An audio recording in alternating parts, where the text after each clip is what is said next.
Hello, everybody, and welcome to a brand new episode of Pondering Education with your host, Ryan McHale.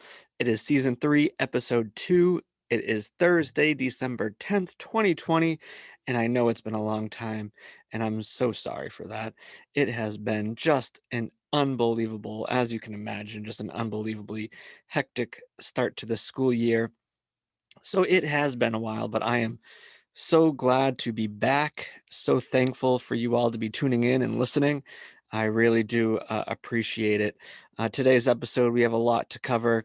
It has been a while and so much to say, a little bit too much to say. We'll have to spread it out over quite a few episodes. But today, it's all about following in the footsteps of, Taylor Swift. She just announced a brand new album out of the blue coming out tomorrow. And I was like, I haven't released an episode of Pondering Education in a while. So, hey, let's go. Let's do it. So here we are. Brand new day, brand new episode. I'm really, really excited. So thank you all so much for tuning in.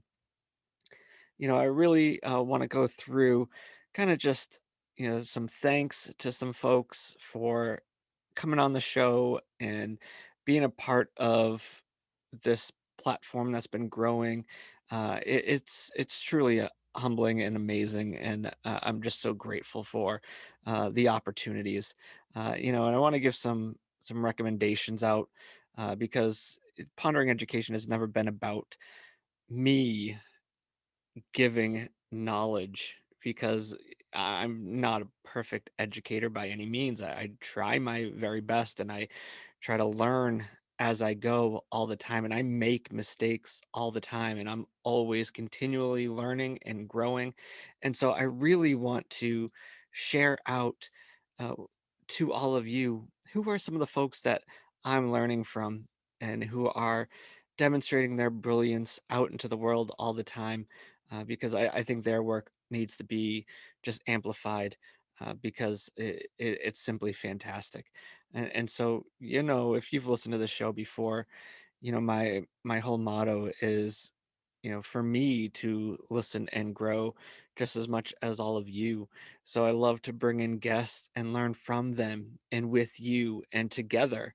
Hopefully, we are helping to change the course in education, disrupting some of the systemic issues of racism and inequities that continually plague this education system to the point where it is just so harmful to too many kids, too many families, too many communities. There's so much work to be done. And I know that I need to be part of the solution. I'm not going to have the solution. I'm not going to have the answers. What I do have is a passion and a desire to learn and grow. And I hope that comes across and I hope it resonates with all of you. So thank you so much for being a part of this pondering education experience. First thing I want to do though, because I know it's been so long since our last episode, it was August, that we started season 3 and then we just had this huge hiatus. I need to take a moment to just thank Michelle Wu for coming on and talking with me back in August about the reopening of Boston Public Schools in this COVID era. The city councilor Wu is just an unbelievably amazing human being. And since our time on Pondering Education, she has officially announced her candidacy for mayor of Boston. And it is just unbelievable to think that we were able to learn from someone like Michelle Wu, someone who is just aiming to make so many positive changes within the city of Boston, the state of Massachusetts, and the country as a whole. And I'm so excited for her and her journey, and I wish her nothing but the very best. I am going to be following the campaign every step of the way.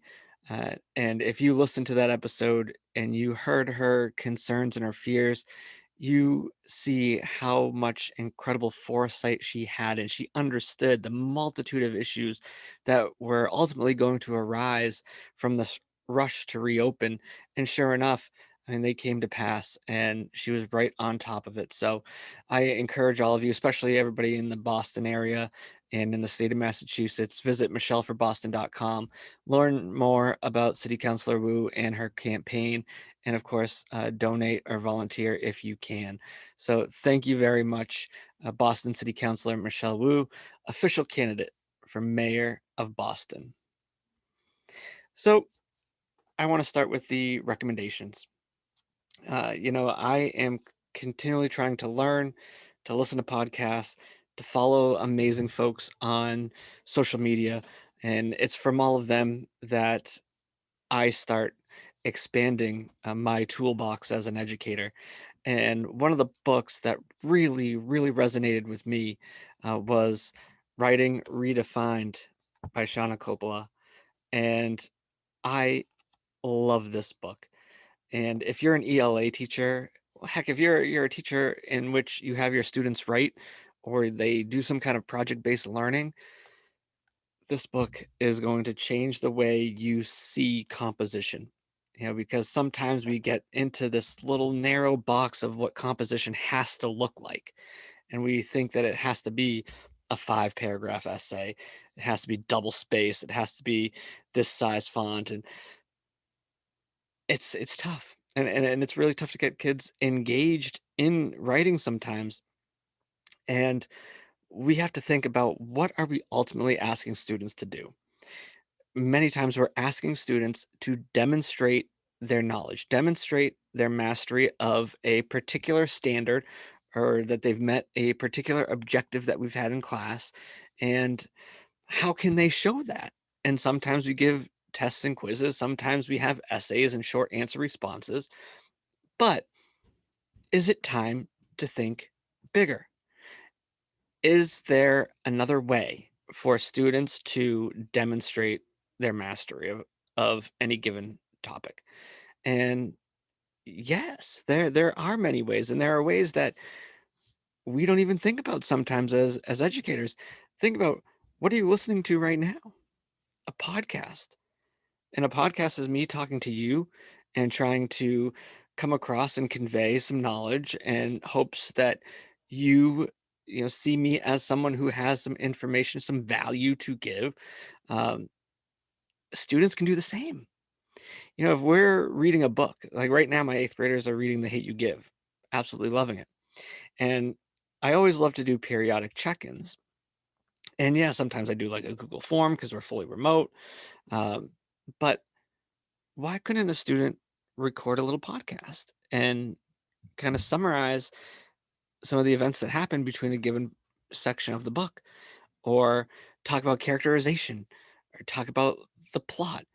Uh, I can get just as much information, if not more, from the students using that kind of a means of communication. And in this book, Shawna Coppola talks about so many options: podcasting, art. There are just, comic strips, so many different ways, creating playlists, and talking about, making lists is another one. There's so many different ways that students can show their knowledge, can make connections to the real world.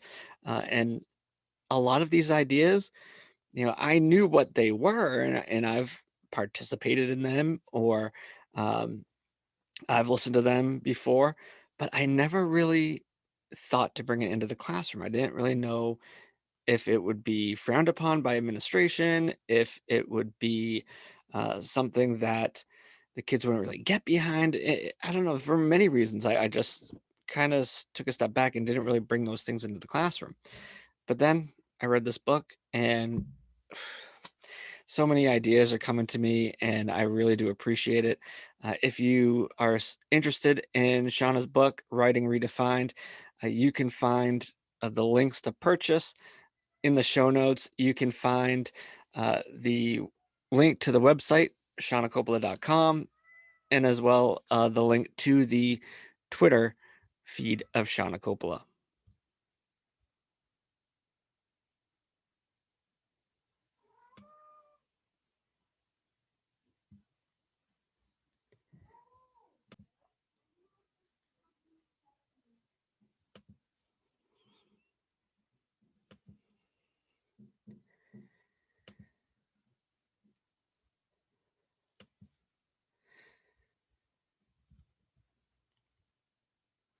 So if you see a glitchy part of this YouTube video, the reason behind that was my kitty was meowing over in the corner trying to get out because I had closed the door to record, and all I can hear were the sad little meows of the kitty trying to get out. So I had to run over there and let her out. But here we are, we're back. And one of the things that I love about social media, and I don't love a whole lot of it to be honest, it can be really just toxic and can wear you down, especially in these times. Um, it's tough, but sometimes you find the right people to follow that are going to make that experience so worthwhile and make you want to continue with it because the good can overpower the bad. And Val Brown is someone who does just that. For me, uh, and what I've learned from Val has been unbelievable. With her help and the help of Clear the Air, that's where I really started my anti-racist, anti-bias educator journey, and learning from so many amazing folks there. um, Being able to attend teaching tolerance workshops and being able to meet and talk with Val personally, uh, it was an unbelievable experience, and it gave me so much motivation. uh, and I was ready to fight. I was ready to be not just an ally. I was ready to be a co-conspirator and make changes and disrupt things that I knew were harming children. And it gave me so much more confidence. And I don't think I could ever thank Val and the folks that regularly join Clear the Air. Um, I could never thank them enough. It really just changed my outlook on education, on teaching, and it transformed who I am as a person. And so I can't recommend enough uh, following Val and learning from Val on Twitter. You can follow her. The link is right in the show notes, as well as the website to Clear the Air. All right. So there's also many podcasts to listen to out there. So many podcasts, and they seem like they're up and coming all the time. And they're all great, and they all have their little special areas of expertise that they love to highlight, and they all bring something to the table, which I love.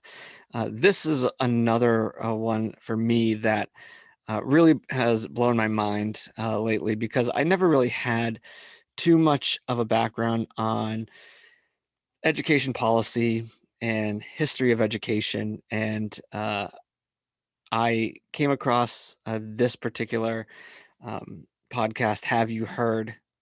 From Jennifer Berkshire and Jack Schneider, and it is unbelievable. Please check it out. Have you heard blog.com and have you heard pod on Twitter. There's also a link in the show notes to their brand new book, A Wolf at the Schoolhouse Store. I myself have received my copy and I am starting to read it. I'm only on about chapter 3 right now, but it is an unbelievably poignant look at just how the right is attacking public education, the history behind some of the moves that have been made, and why folks like Betsy DeVos are making these changes to education, and what should we expect to see, and how can we combat those things in the future. So please check out this podcast, and definitely recommend picking up A Wolf at the Schoolhouse Door. All right, so let's get to today's main topic. Back to school, 2020, 2021, COVID year. Let's be honest, nothing could have ever prepared us for this. I mean, we had some time to work remotely at the end of last year, and that was so difficult. But then going into this year, no one really knew what to expect. Schools were and districts were all over the place in terms of whether they were fully in person, doing a hybrid model, going fully remote. There was no real guidance, from the state of Massachusetts anyway. It was just, here are your 3 options, what works best for you. And different districts were doing different things. And that's hard when it works like that. And especially some kind of big issue like a pandemic, it is really tough on everybody when your town's going fully remote and then the town half a mile down the road is in person, and you have families that are upset and not understanding why their school has to do things one way, but the school down the street has to do things another way. Welcome to the world of education. It's been a problem forever. But this is where we're at, and no matter what plan you had, whether it was in person, whether it was hybrid, whether it was remote, I think what we're learning is no matter how good things looked on paper, it's just proving to be too much. It's too hard right now. And I know my school, and in my district, we went with a hybrid model. So we have 3 cohorts. We have cohort A, which goes to school Monday, Tuesday. We have cohort B, which goes to school Thursday, Friday.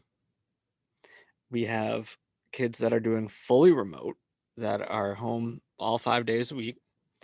On top of that, we have special education students that are going into the building multiple times a week. You have English language learners going into the school a little bit more. And on paper, you're like, all right, this is fine. You have, a bunch of your kids on Monday, Tuesday. You have everybody on Wednesday. Wednesdays is our full remote day. So we see all the kids on Zoom on Wednesdays. Then you would come back and you would have the other half of your kids, cohort B, for Thursday, Friday. On top of all that, I have a full remote ELA class that I have 5 days a week on Zoom only.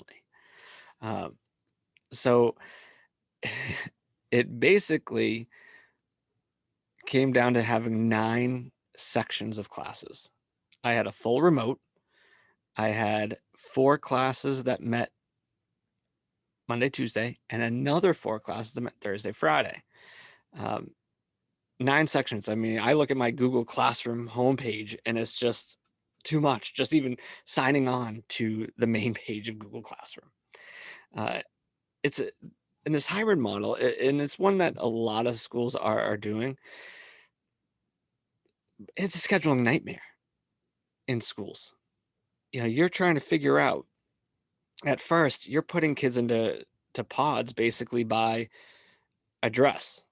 So for your bus routes, you got to be able to, get all the kids Monday, Tuesday, you got to get all the kids home, same Thursday, Friday. So you're trying to use the home address as a way to kind of get kids into which cohort they're going to be in.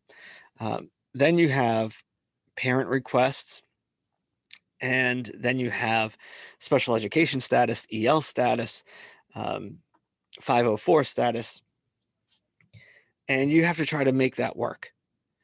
And it is just so hard. And that's why once you set your rosters on paper, making any kind of change to it is a nightmare, because there's so many things that have to balance out.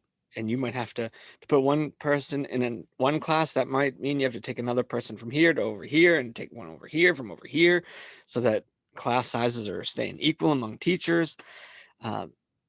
It is so much. And logistically,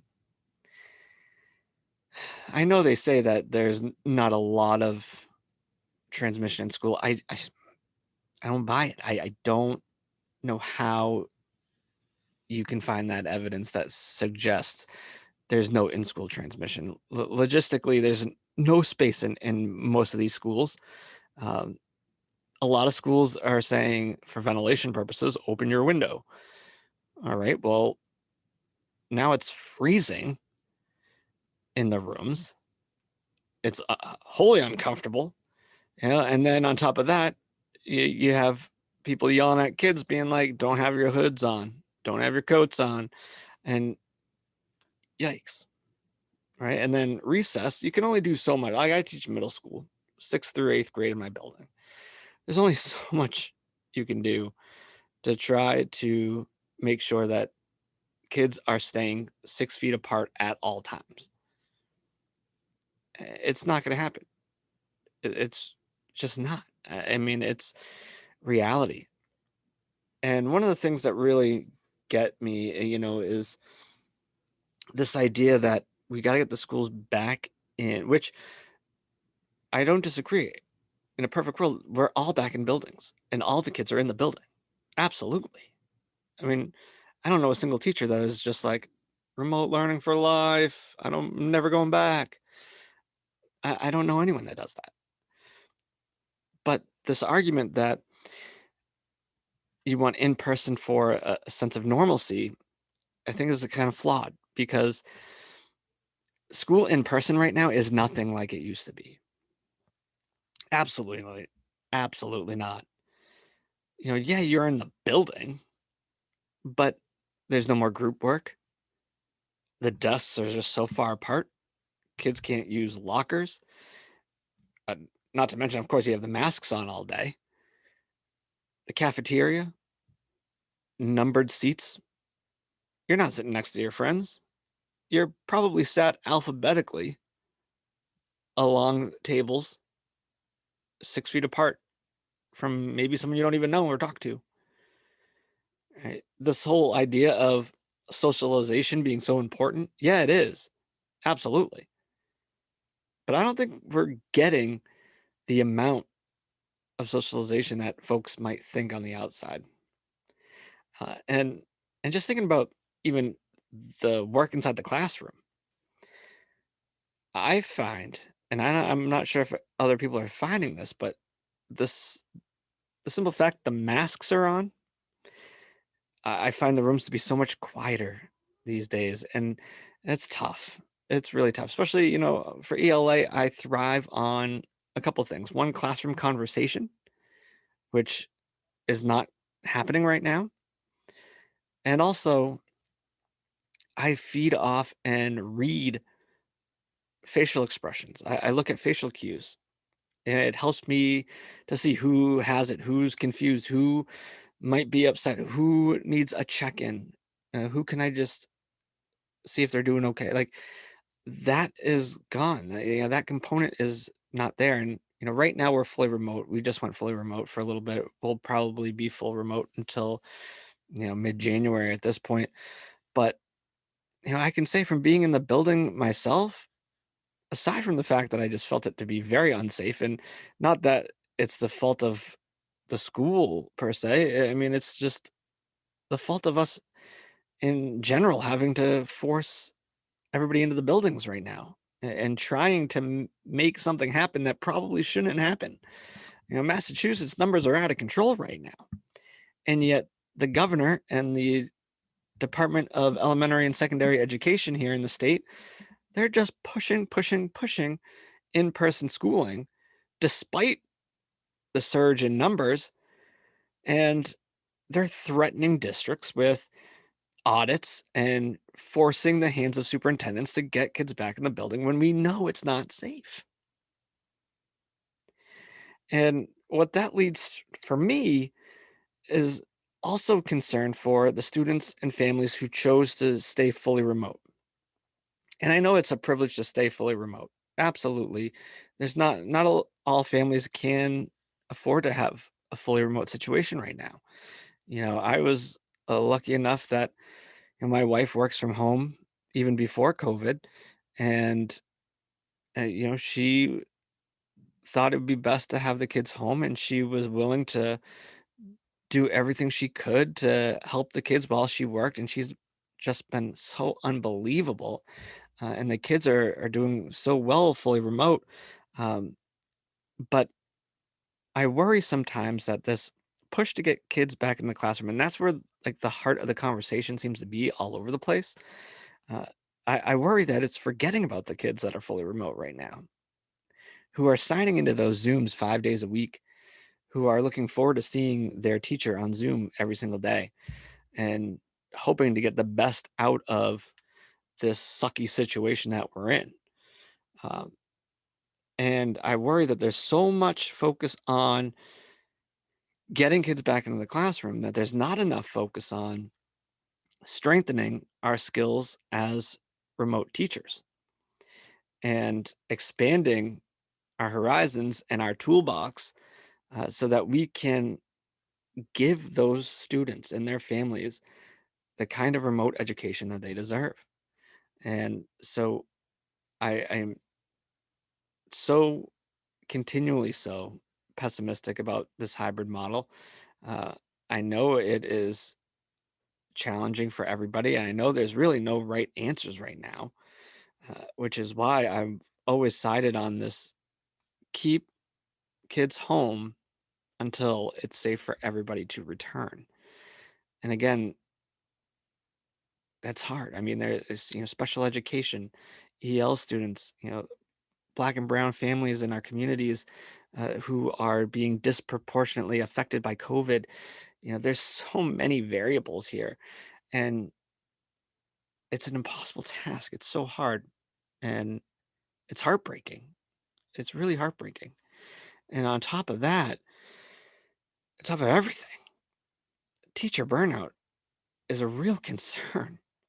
I mean, I'm speaking for myself here when say I'm not lying when I say I am casting the widest net possible for options after the school year. Returning to the classroom next year is not a definite for me. And I don't know how it is for you out there listening, but I know that after this year, I don't know. I don't know what I want to do. I don't know where I want to go. Maybe I want to do some education research and policy work and writing. Uh, I know I want to stay in education. It's my life, but in what capacity? And quite frankly, I don't know if the classroom's it anymore for me. And I look at the workload. Like I said, it for me, it's like I have 9 separate sections of classes. If I don't maintain a work-life balance, I'm screwed because the reality is there's always something to do. The work never stops. There's always something to plan. There's always something to grade. There's always emails to send. There's always families to call. I noticed so quickly that I had to, in order to get through this year, I had to draw a line in the sand and say, look, after this time, I have to stop. I did what I could do that day. I have to refocus. I have to relax. I have to spend time with my family. I'll wake up. I'll start again. And then at that time, when that time came at the end of the day, stopped. It was a hard stop. And I hope that you're out there doing that too, because I think self-care for teachers is something that is just not talked about enough right now. Um, and it's important because, yeah, I think a lot of folks might leave the classroom this year, but I'm really concerned about educators making it to June right now. This is unbelievable. And, on top of everything, now I'm thinking back to pedagogy and just classroom and teaching. It's just so hard to build relationships this year. It's so hard to assess student progress. It seems like I'm huge into student choice. And I'm big on allowing students the opportunity to plan their week out. So what I've started to do, and I think this is one of my successes of the year that I'm really happy with, I started to front load information on Sunday nights. I would create a PowerPoint and I would record a YouTube video Sunday night, and I would record the mini lessons of the week, the assignments of the week, the directions of the week using screenshots and me modeling things on the screen. And I would post that out online. I'd post it up to YouTube, post it up to Google Classroom, send the links out to families. Uh, and I know that YouTube isn't going to reach everybody. So, I try to highlight things using the Talking Points app, which I highly recommend. And this is not a paid promotion here by any stretch of the imagination, but Talking Points app fantastic. Right? Families can get uh, notifications directly from you in their home language, and they can respond to you. It really opens the door to the two-way communication that I think is just so vital to student success. Um, and so I'll send out information on talking points. I'll link the actual PowerPoint presentation onto Classroom so that all the kids can access that. Um, and then I kind of just say, look, here's the work that's going to be due at the end of the week on Friday. And so I let the kids kind of pace themselves and try to work with them on organization and prioritizing their work, creating to-do lists, all of that. Um, and the one thing that I noticed, and one of the downsides to that, is that all the kids seem to be in different spots all the time. So if I say we're going to read chapters 6 through 9 of The Hate You Give this week, every day kids are in different spots in the book. So it's hard to have like a full group discussion. So, you have to utilize breakout rooms. You have to uh, use the Zoom instead of just teaching at the kids, which I think can be brutal on Zoom. I use it more for check-ins and how are you? How are things? Where are you in this week's work? What can I do to help you? What do you need from me? And then it gives us time at the end of the Zoom to just, again, have little checkouts and say, how to go today? Where are you going next? Right? Do you need help in your planning process? And I found that to be uh, highly beneficial. And something that I'll definitely talk a little bit about in an upcoming episode in terms of family and community engagement in this era of COVID. But, you know, this school year, I hope you're all just taking it easy on yourselves and having self-care. This is by no means perfect for anybody, but I know you're out there doing your very best, and I see you, I hear you on social media. I appreciate you so, so much. We're going to get through this year. The kids are going to get through this year. Our community and our country is going to get through it. Uh, we're going to keep pushing, but never hesitate to take time for yourself, to take pause, to re-energize, so that you can do your very best for yourself, for your family, for your students, for their families, and your district and your state. Just keep fighting, and and never hesitate to reach out for help.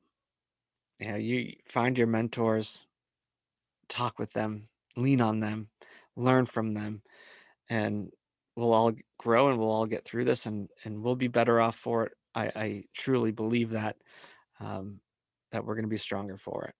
So thank you all so much for coming back and listening to Pondering Education. I truly do appreciate it.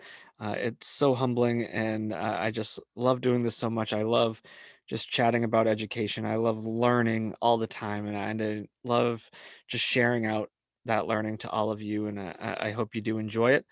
You'll find links to my Twitter, Instagram, Facebook, and also a link to purchase my first book, Lead from Day One, now available through EduMatch Publishing. And I think we're ready to roll for the rest of this season. Season 3, episode 2, that's a wrap. And looking forward to doing at least once a week, doing some check-ins. And we'll do some more live videos and social media live videos. And I look forward to it. I'm really, really excited. Hope you all are too.